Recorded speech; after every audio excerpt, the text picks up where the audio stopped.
Media کے ذریعے لوگوں کو کہ بشرا بی بی کے ساتھ پاکستان تحریک انصاف کا ہمارا یہ ایک انسسٹنس تھی کہ ان کا چیک اپ شوکت خانم کے ڈاکٹر کے ذریعے ایک نجی اسپتال میں ہونا چاہیے، پر حکومت اس چیز پہ اٹل ہے کہ وہ صرف اور صرف پمپس پہ کرانا چاہتی ہے. ریزلٹس جو ہیں وہ ہم پہ مینیپولیٹ ہوتے ہیں، اس کو ہم لوگ رد کرتے ہیں. کسی لیڈر نے کوئی سخت سٹیٹمنٹ نہیں دیا. ہم نے جو سٹیٹمنٹ دیا اپنے حقوق کی بات کی ہے، آئین کی بات کی ہے، قانون کی بات کی ہے، اس کی بالادستی کی بات کی.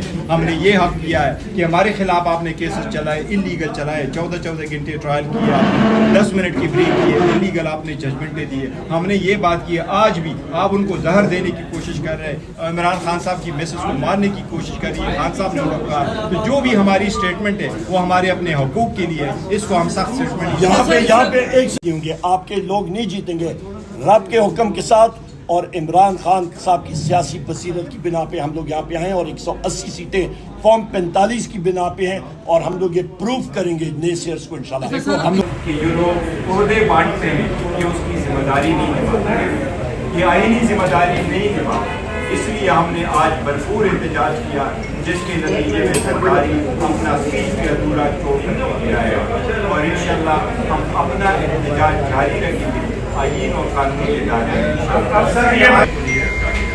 اور جب پوائنٹ آف آرڈر پہ آتے ہیں تو وہ ٹائم نہیں ملتا، اور اگر ٹائم مل بھی جائے تو اس کو میوٹ کیا جاتا ہے یا ہمارا اسپیس کم کر دیا جاتا ہے. آج کے اجلاس میں ہم نے اپوزیشن کو آج زرداری میں 21 لوگوں کی احتجاج کی سلامی پیش کی ہے، جس نے زرداری کو بھی مجبور کیا کہ اپنے اسپیچ کو ادھورا چھوڑ کے چلا گیا. اس نے بھی اپنی اسپیچ مکمل نہیں کی.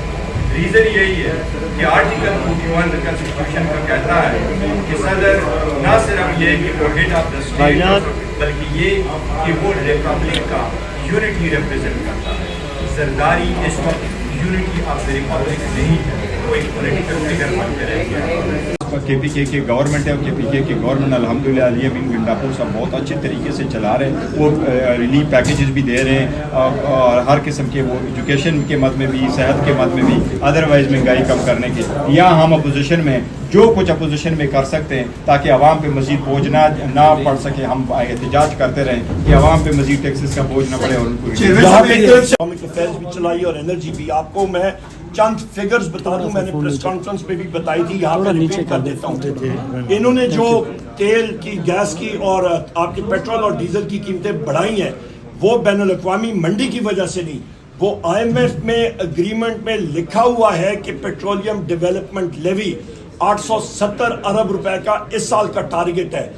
کیئر ٹیکر حکومت نے اور ابھی اس حکومت نے اس کو توسیع کر کے 970 ارب روپے انہوں نے کلیکٹ کرنے ہیں. یعنی کہ یہ جیب تراش وزیر اعظم جو کٹ پتلی وزیر اعظم ہے اور اس کی کابینہ، یہ آپ کی اور عوام کی جیبوں کو جیب کتروں کی طرح کتریں گے اور پیسہ اکٹھا کریں گے. Point number 1.